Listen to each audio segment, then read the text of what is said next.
Enjoy reading the story on Manga Funny channel. In the previous episode, we reached the point where Raphael Ludovica asked Sasha to sit on his lap and listen with him to the letter sent by His Majesty. Let's continue from here. This is her first opportunity to carry out an order as the servant of the Grand Duke. She didn't know what the Grand Duke was thinking. Her expression was cheerful, but his face was serious. But she will fulfill her role and gain his trust. So what did the letter from His Majesty say?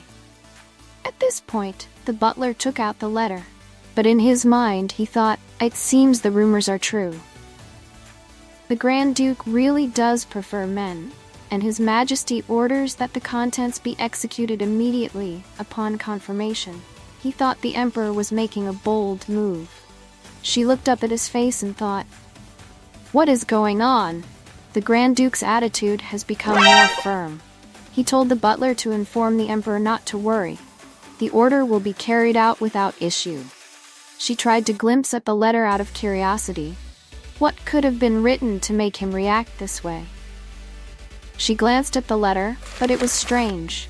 There was no greeting, only the line, "Depart for the West immediately. No delays." It didn't seem like a letter from a loving uncle. It felt more like a way to remove someone unwanted. The butler added that the Emperor also sent this to honor the Grand Duke's previous achievements, as he revealed an object the size of a palm, purple in color. She didn't know what it was until the butler placed it on the table.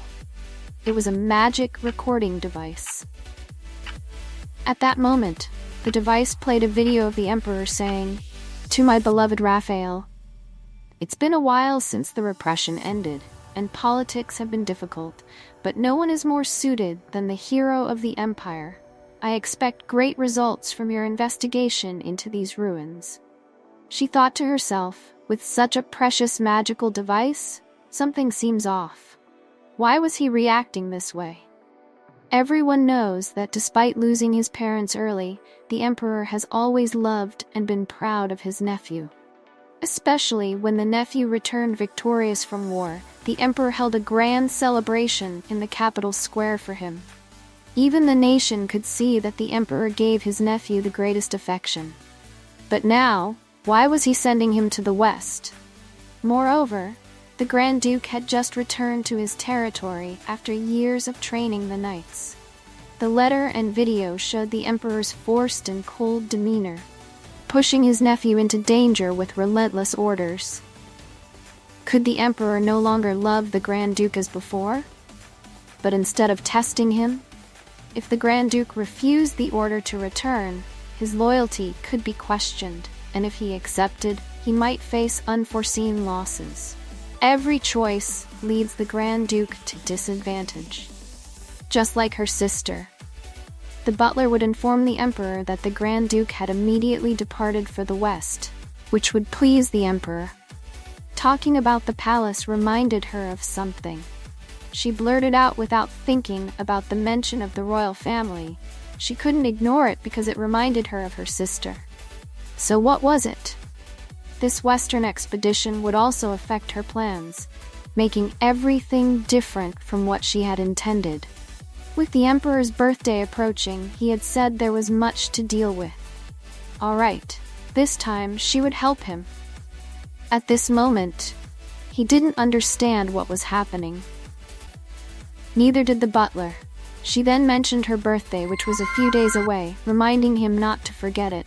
Surely, you won't forget that, right? Just have fun with it, will you? He said he wouldn't forget her birthday, and there would be a big surprise. Even though he said that, the Emperor may not intend for the Grand Duke to go west immediately. If he forced his nephew, who had just returned, into another mission, people would start to talk, and the Emperor wouldn't want his affection for his nephew to turn into something negative. But sending such a strong message hinted that perhaps he was testing the Grand Duke's loyalty. So, the best thing to do now is to divert the Emperor's attention elsewhere, and buy time until the Grand Duke decides whether to go or not. Especially now that there are rumors that the Grand Duke is in love with a man. If word spreads that he can't even leave because he's too enamored with his butler, then even the emperor's doubts could diminish and his interest in the expedition would fade. Considering that the Grand Duke is reportedly preparing a birthday gift for the royal family, that would certainly help. After saying this, she thought she was a genius. At that moment, he walked over and put his arm around her shoulder. But before she could be happy, he said he would address the issue of the expedition later. He told the butler that he could explain his decision to the emperor based on what he saw, and to say that he was a little busy. As soon as he said that, he planted a kiss on her cheek, leaving her surprised. She wondered, why did he suddenly kiss me? The butler thanked him, then said he would inform the emperor and stood up to leave. At that moment, he asked the servants to take good care of the butler. In the meantime, she thought, he really didn't even blink while pretending. He's good at this. He's definitely used to performances like that. But before that, I was really shocked. Is there another background I don't know about, like their real relationship in the original story? This time I managed, but next time... He turned back and said her acting was quite good. Her eyes widened in surprise, unsure of what to make of it. I suspected from the beginning. You claim to be an ordinary person, but your voice carries a noble tone, and your swordsmanship is tinged with aristocratic skill. As he spoke, he drew his sword close to her. Her face turned pale, unsure of what was happening, and she couldn't speak a word. Suddenly, he shouted, "I will ask you one more time. Who exactly are you?" Her mind went blank, thinking, what? I thought I had fooled him, but he still doesn't trust me? What should I say? Don't try to overthink this. She suddenly asked him to give her some time. She thought she might die at this rate. She answered that she joined the order because there was someone she wanted to protect. But after saying that, she brushed it off as if she had said nothing. He stared in confusion, asking her what she was talking about and who it was she wanted to protect. She thought to herself that since he was already suspicious of her, even a half-truth would not be enough. She couldn't tell him who it was, but there was someone as precious as her life to her, and to protect them, she had to stay in the Black Dragon Knight Order. However, she could assure him she was not his enemy. She had no other choice but to be honest now. Please, just believe her this once. He asked again, "Did you pull that reckless stunt in front of the butler to gain my favor?" As he spoke, he placed the sword down on the table.